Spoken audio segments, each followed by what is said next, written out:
మీ business ఏదైనా మీ ఊర్లో promotion చేయాలంటే అది సుమన్ టీవీతోనే సాధ్యం. ఇప్పుడే సంప్రదించండి. 13వ తారీఖు ఓటు వేయలేని పరిస్థితులు ఉంటారు. వీళ్ళందరినీ కూడా ఓటర్స్ ఆన్ ఎలక్షన్ డ్యూటీగా గుర్తించి వాళ్ళందరికీ కూడా ఫామ్ టూల్స్ తీసుకుని వాళ్ళందరికీ పోస్టల్ బ్యాలెట్ సౌకర్యం అనేది కల్పించడం జరిగిన విషయం మీకు అందరికీ తెలుసు. అలాగే option to voter essential services కింద పోలీస్ సిబ్బంది కానీ, ట్రాన్స్పోర్ట్ కానీ, మెడికల్ అండ్ హెల్త్ సిబ్బంది కానీ ఇటువంటి వాళ్ళందరికీ కూడా మనం పోస్టల్ బ్యాలెట్ సౌకర్యం కల్పించడం జరిగింది.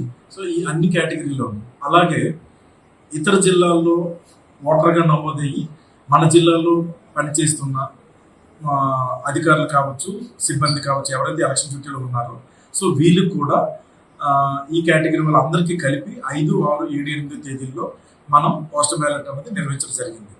ఈ జరిగే క్రమంలో 7 నియోజకవర్గాల్లో కూడా 7 సెపరేట్గా పోస్టల్ బ్యాలెట్ సెంటర్స్ అన్నది డిజిగ్నేట్ చేసి అక్కడ దాన్ని పోస్టల్ బ్యాలెట్ ఫెసిలిటేషన్ సెంటర్ అంటారు. ఆ ఫెసిలిటేషన్ సెంటర్ అనేది ఏర్పాటు చేసి అక్కడ ఈ పోస్టల్ బ్యాలెట్ అనేది జరపడం ప్రారంభమైంది. అయితే ఇందులో ఈ జరిపే క్రమంలో ఒక చిలకలూరుపేటలో 5వ తారీఖున ఏం జరిగిందంటే అసెంబ్లీ కాన్స్టిట్యున్సీకి సంబంధించిన పోస్టల్ బ్యాలెట్ అన్నది కరెక్ట్ పోస్టల్ బ్యాలెట్ అన్నది ఇవ్వడం జరిగింది. వెరీస్ పార్లమెంట్ దగ్గరికి వచ్చేసరికి ఈవీఎం బ్యాలెట్ ఏదైతే ఈవీఎం మెషిన్లో పెట్టే బ్యాలెట్ మనకి పోలింగ్ రోజులు కూడా రిజర్వ్ అంటే టెండర్ బ్యాలెట్ అంటాం. ఎవరైనా అదొక కేటగిరీ ఉంటుంది. ఆ టెండర్ బ్యాలెట్ కోసం కూడా మనం ఈవీఎం బ్యాలెట్ని ఎక్సెస్గా ప్రింట్ చేసుకుని మనము పోలింగ్ రోజు కోసం పెట్టుకుంటాం.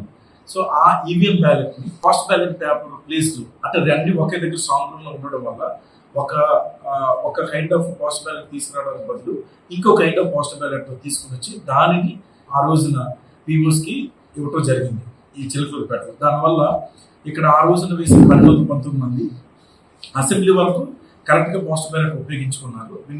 బట్ వేరే పార్లమెంట్ దగ్గరికి వచ్చేసరికి అది ఈవీఎం బ్యాలెట్ మీద వాళ్ళు టిక్ పెట్టడం అన్నది చేశారు. సో ఇది స్ట్రాంగ్ రూమ్లో సాయంత్రం పోస్టల్ బ్యాలెట్ అంతా అయిపోయిన తర్వాత స్ట్రాంగ్ రూమ్లో పెట్టినప్పుడు కౌంటర్ ఫాయిల్స్ ఉంటాయన్నమాట. ఈ కౌంటర్ ఫాయిల్ అన్నది పోస్టల్ బ్యాలెట్ ఏదైతే మనం ఒక కౌంటర్ ఫాయిల్ ఉంటుంది దాని కింద పోస్టల్ బ్యాలెట్ ఉంటుంది. ఆ కౌంటర్ ఫాయిల్ మీద మనకి ఎలక్టోరల్ రోల్ పార్ట్ నెంబర్ ఇలాగ పార్ట్ నెంబర్ ఒకటి ఉంటుంది అన్నమాట. అక్కడ దాని కిందనేమో serial number of elector. So ఈ 2 డీటెయిల్స్ ఉంటాయి. ఇది కౌంటర్ ఫాయిల్, ఇది actual ballot postal ballot. So ఈ పోస్టల్ బ్యాలెట్ అన్నది ఈ కౌంటర్ ఫాయిల్ లేదన్నది ఆ రోజు స్ట్రాంగ్ రూమ్ దగ్గర గమనించిన తర్వాత వెంటనే ఆర్ఓ గారు రిపోర్ట్ చేస్తే నేను వెంటనే దాని మీద అప్రమత్తం. ఎందుకంటే ఎవ్రీ ఓట్ కౌంట్స్. మనము ఇంత కష్టపడి ఉద్యోగులు వచ్చి ఆ రోజు పోస్టల్ బ్యాలెట్ వేసిన తర్వాత మనకు కౌంటింగ్ రోజున అది ఇన్వాలిడ్ అయితే దానివల్ల ఏమీ ప్రయోజనం అన్నది ఉండదు. చాలా లీగల్ కాంప్లికేషన్స్ కూడా ఉంటాయి. సో వెంటనే నేను ఇది సీఈఓ గారి దృష్టికి తీసుకుని వచ్చి సీఈఓ గారికి చాలా డీటెయిల్ నివేదిక నైట్ అంతా మొత్తం అంతా గైడ్ లైన్స్ ప్రకారం మొత్తం అంతా చేసి మనం రికమెండ్ చేశాం. సో ముందుగా అయితే ఏఆర్ వరకు మనకి తీవ్ర నిర్లక్ష్యంగా పరిగణించడం జరిగింది.